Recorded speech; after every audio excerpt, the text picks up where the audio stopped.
एक बार फिर आप सभी को शशि दुबे क्लासेज में स्वागत है। आप सभी को नमस्कार। इस वीडियो में हम लोग एक अगले topic difference between standardised and teacher made test मानकीकृत एवं अध्यापक निर्मित परीक्षण में अंतर को समझेंगे कि डिफरेंस हम लोगों ने पहले टाइप्स इसको समझा। अब अध्यापक निर्मित परीक्षण और मानकीकृत परीक्षण का दोनों में आपस में डिफरेंस क्या है। तो एक तरफ हम पहले मानकीकृत परीक्षण को, उसके बाद अध्यापक निर्मित परीक्षण, दोनों को एक एक बारी बारी से हम लोग समझेंगे। तो मानकीकृत परीक्षण स्टैंडर्डाइज्ड टेस्ट में क्या होता है, व्यक्तियों एवं समूहों के ज्ञान अर्जन की तुलना करने में उपयुक्त होते हैं। जैसे किसी ग्रुप का आप नॉलेज को कंपेयर करना है तो इसमें आप मानकीकृत परीक्षण उपयुक्त होते हैं। स्टैंडर्डाइज्ड टेस्ट ज़्यादा उपयुक्त होते हैं यह जानने के लिए कि शिक्षा की विशिष्ट इकाई का छात्र ने उपार्जन किया है या नहीं। यह जानने के लिए कि छात्र जो है वो शिक्षा की विशिष्ट चीज़ों को किया है, उसमें हम क्या करते हैं, अध्यापक निर्मित परीक्षण, उसमें टीचर मेड टेस्ट का यूज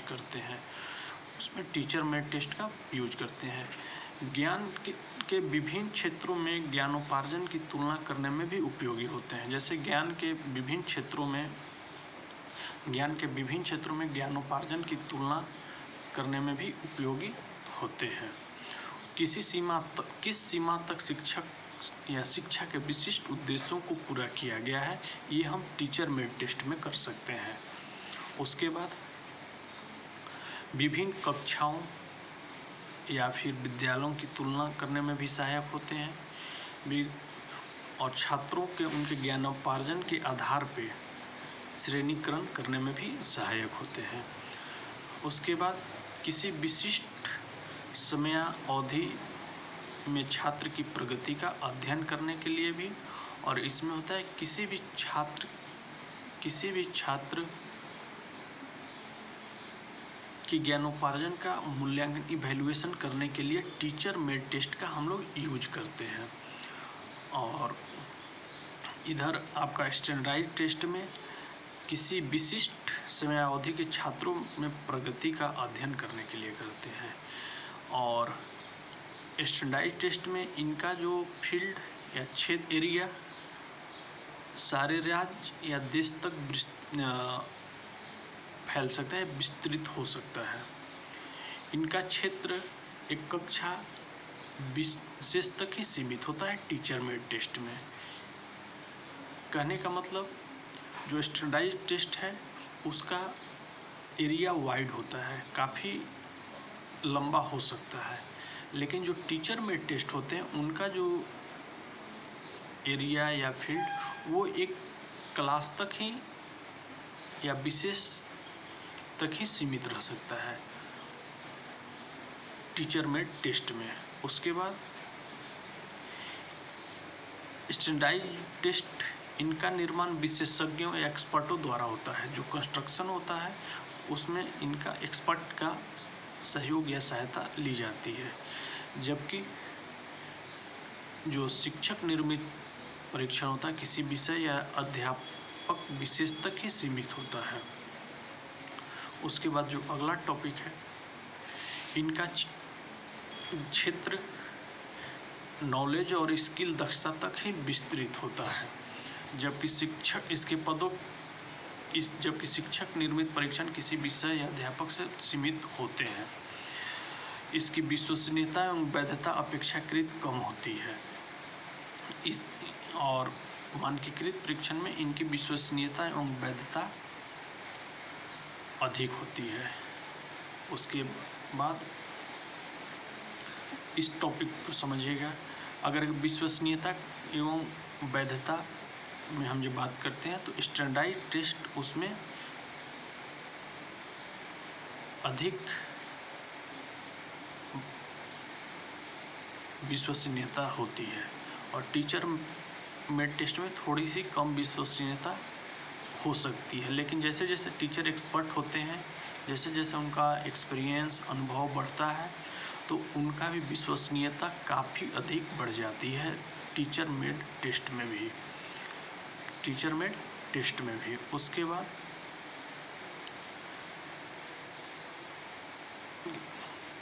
बाद मानकीकृत परीक्षण का जो प्रयोग होता है, यूज होता है, उसका असीमित होता है, आप कहीं भी कर सकते हैं। लेकिन जो टीचर मेड टेस्ट होते हैं, उनका जो प्रयोग होता है वो सीमित होता है। स्टैंडर्डाइज्ड टेस्ट का यूज आप कितना भी कर सकते हैं, स्टैंडर्डाइज्ड टेस्ट का कहीं भी कर सकते हैं, लेकिन जो टीचर मेड टेस्ट होते हैं, टीचर मेड टेस्ट का जो यूज होता है वो एक सीमित एरिया तक होता है, या सीमित क्लासरूम तक आप कह सकते हैं कि होता है। ऐसा नहीं कि जब ऑब्जेक्ट, यहाँ पे आप कॉम्पिटिटिव लाइन को मत समझिएगा, जब एक टीचर मेड टेस्ट एक अपने क्लास के लिए, अपने स्कूल के लिए बनाता है, तो उसका जो प्रयोग होता है वो सीमित हो जाता है। लेकिन स्टैंडर्डाइज्ड टेस्ट में इसका जो प्रयोग होता है असीमित होता है। तो इस तरह से हम इस टॉपिक में difference between standardised test and teacher made test को समझे। एक बार अगर कि फिर से हम इस बातों को समझा दे रहे हैं, व्यक्तिगत और समूहों को जो नॉलेज होते हैं उनको कंपेयर करने में भी स्टैंडर्डाइज्ड टेस्ट काफ़ी महत्वपूर्ण है। यह जानने के लिए कि शिक्षा की विशिष्ट इकाई का छात्र ने उपार्जन किया है या नहीं किया है। ज्ञान के विभिन्न क्षेत्रों में ज्ञानोपार्जन की तुलना करने में भी उपयोगी है। किस सीमा तक शिक्षा के विशिष्ट उद्देश्यों को पूरा कर लिया है। विभिन्न कक्षाओं तथा विद्यालयों की तुलना करने में सहायक होते हैं। छात्रों का उनके ज्ञानोपार्जन करने में श्रेणी करने, मतलब इंडिविजुअल डिफरेंसेज करने में भी इसका हम प्रयोग कर सकते हैं।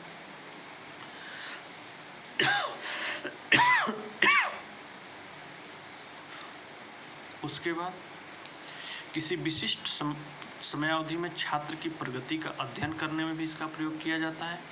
इनका क्षेत्र एक कक्षा एवं विशेष तक सीमित होता है।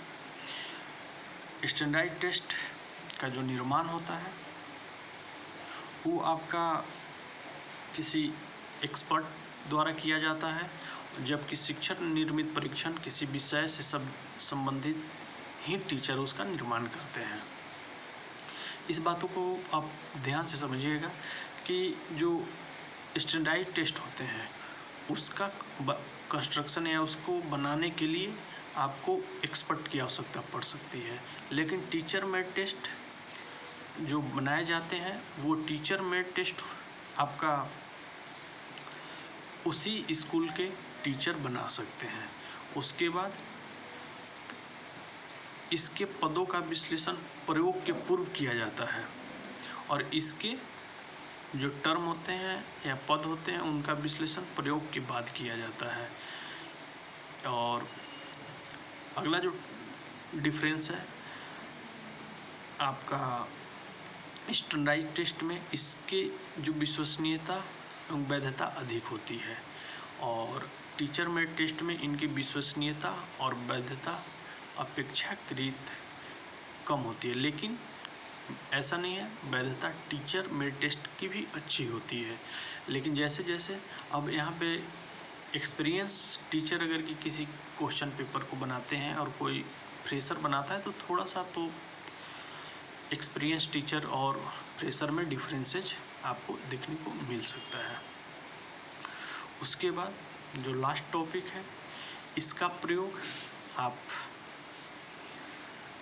असीमित या मतलब कितना भी कर सकते हैं स्टैंडर्डाइज्ड टेस्ट का, और टीचर मेड टेस्ट का इसका प्रयोग सीमित होता है। जो क्लास के लिए बनाया गया है, जिसके लिए बनाया गया है उसी में हम इसका यूज कर सकते हैं। तो इस तरह से ये टीचर मेड टेस्ट और स्टैंडर्डाइज्ड टेस्ट में डिफरेंस बिटवीन हम लोगों ने समझा। अब सारे वीडियो को आप कंपेयर करेंगे तो आपको एक रिजल्ट मिलेगा। क्या रिजल्ट मिलेगा कि आपको सिस्टमैटिक वीडियो 1 2 आप एक बात को और ध्यान से समझिएगा। एक टॉपिक मतलब एक दिन का जो वीडियो होता है उसको 2 पार्ट में बनाया जाता है 1 2। तो आपको 2 वीडियो मिल चुका है और आज का भी आपको 2 वीडियो देखने को मिलेगा। तो वहाँ पे आप जब स्टेप वाइज देखेंगे तो सबसे पहले अचीवमेंट टेस्ट के बारे में हम लोगों ने देखा कि अचीवमेंट टेस्ट का मीनिंग, कंसेप्ट, उसका नेचर क्या है, उसका टाइप्स क्या है, उसका डिफिनेशन क्या है। उसके बाद टाइप्स ऑफ अचीवमेंट टेस्ट हम लोगों ने देखा कि उसको कैसे टाइप्स कितने प्रकार में बांटा गया है। उसके बाद क्लासिफिकेशन ऑफ अचीवमेंट टेस्ट, हम लोग कैसे अचीवमेंट टेस्ट को बांटते हैं। उसके बाद 2 तरह से आपका किया गया है। उसके बाद कंस्ट्रक्शन ऑफ अचीवमेंट टेस्ट, कैसे हम लोग बनाते हैं अचीवमेंट टेस्ट। और उपलब्धि परीक्षण के कार्य, functions of achievement test, work या फिर आप कह सकते हैं एडमिनिस्ट्रेटिव यूज कैसे करते हैं। और इस वीडियो में आपने जो देखा वो मानकीकृत एवं अध्यापक निर्मित परीक्षण में क्या अंतर हो सकते हैं, डिफरेंस बिटवीन स्टैंडर्डाइज्ड टेस्ट और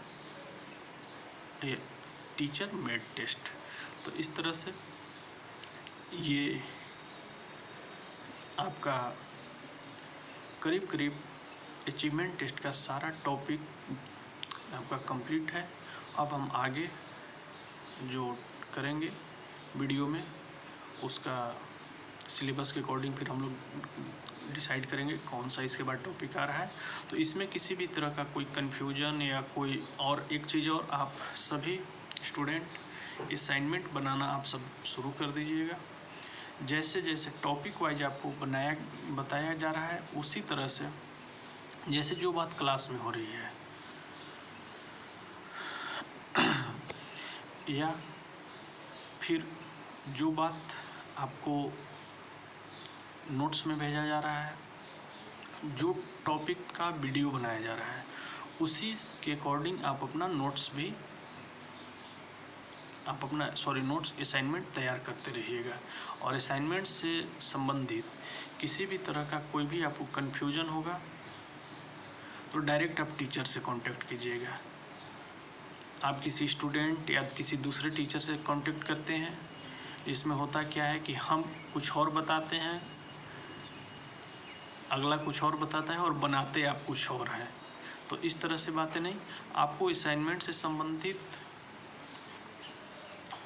जो भी बातें पूछनी होगी आप टीचर से पूछेंगे और जो यूनिट जो टीचर पढ़ा रहे हैं उनसे आप असाइनमेंट से रिलेटेड पूछ सकते हैं।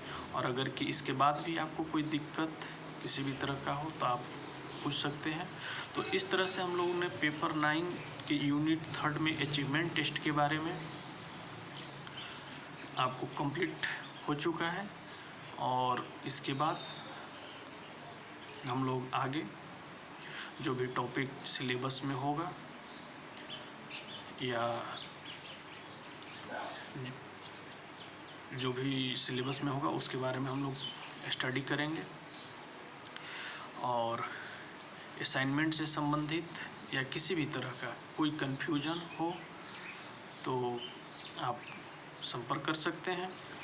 और एक चीज़, ये आपका जो यूनिट 3 4th को तो आप मैथमेटिकल टर्म में रख सकते हैं, लेकिन यूनिट 1 2 3 ये आपको फुली रूप से स्टूडेंट के रूप में डेवलप नहीं करेगा।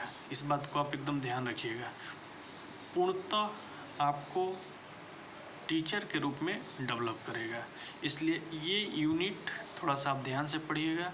यूनिट 1 2 जो भी टीचर पढ़ा रहे हैं या फिर यूनिट 3 में, चूँकि टेक्निकल टर्म्स इस यूनिट में आपको, जैसे टेक्निकल कहने का मतलब कि ऐसे ऐसे टर्म्स है, साइंटिफिक टर्म्स है कि जिसको आपको समझने में अपने से हो सकता है कि दिक्कत होगा कि कैसे उपलब्धि, और एक ही जैसे आपको मिलेंगे जैसे उपलब्धि परीक्षण, अचीवमेंट टेस्ट या और आपका निदानात्मक, उपचारात्मक। तो इसमें आपको एक जैसे टर्म्स मिलेंगे। चलिए आज इस वीडियो में इतना ही, और हम लोग मिलते हैं अगले वीडियो में। आप सभी का बहुत बहुत धन्यवाद।